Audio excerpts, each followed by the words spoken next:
Dominic Breazeale is confident that he would knock Dillian Whyte out. Now, there's a lot of nonsense being spoken out there by the PBC fanboys about Dillian Whyte avoiding Dominic Breazeale. Absolute, complete and utter nonsense. The reality is Dillian Whyte wanted to fight Dominic Breazeale. He was trying to line Dominic Breazeale up as an opponent. I think it was for the AJ Takam undercard, because AJ was originally supposed to fight Pulev.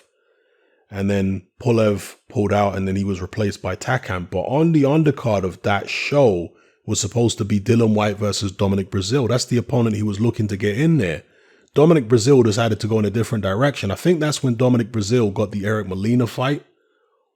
If memory serves me correct. I think it was he got the Eric Molina fight, and that was some kind of, eliminator. So Dillian Whyte wanted to fight Dominic Breazeale. He was trying to get Dominic Breazeale in the ring. And in fact, Dominic Breazeale alludes to it here. He says, where are we at? Yeah, we were in some heavy contract negotiations. And he's talking about Dillian Whyte here. I'll leave, well, you guys can see the article here anyway. You can look it up.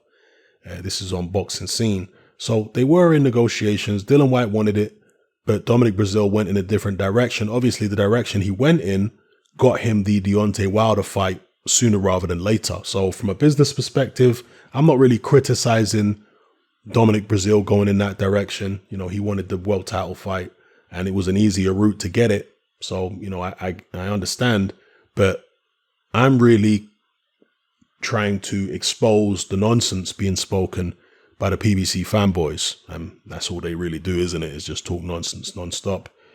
So Breazeale says he's confident he would knock Dillian Whyte out.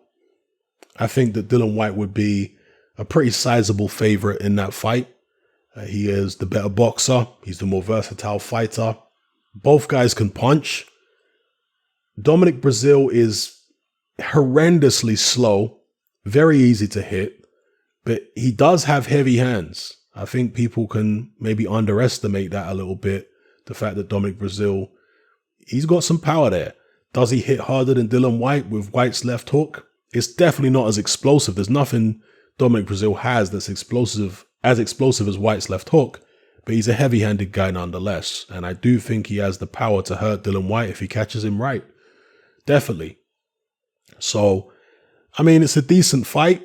Maybe with Dillian Whyte looking for taller opponents because he wants to get himself prepared for a Deontay Wilder or a Tyson Fury or an Anthony Joshua, whoever holds the belts by early next year.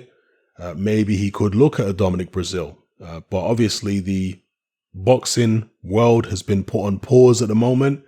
Dillian Whyte's next scheduled opponent is Alexander Povetkin, but you never know what could happen with that. Maybe Povetkin goes in a different direction, retires, something else happens. Dillian Whyte faces Dominic Breazeale instead and then gets his shot in 2021. We'll see.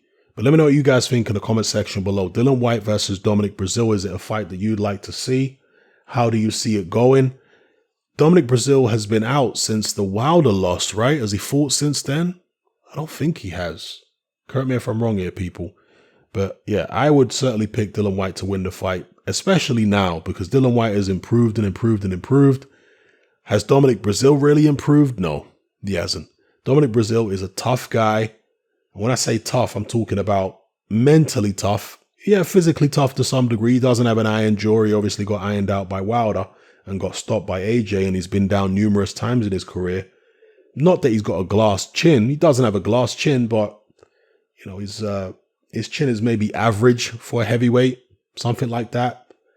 But he's a mentally tough individual. You know, he can take beatings in the ring and keep coming and keep coming. I mean, his up and down war with Izuagono was a fantastic heavyweight slugfest for those of you who haven't seen that. In fact, what has happened to Izuagono since?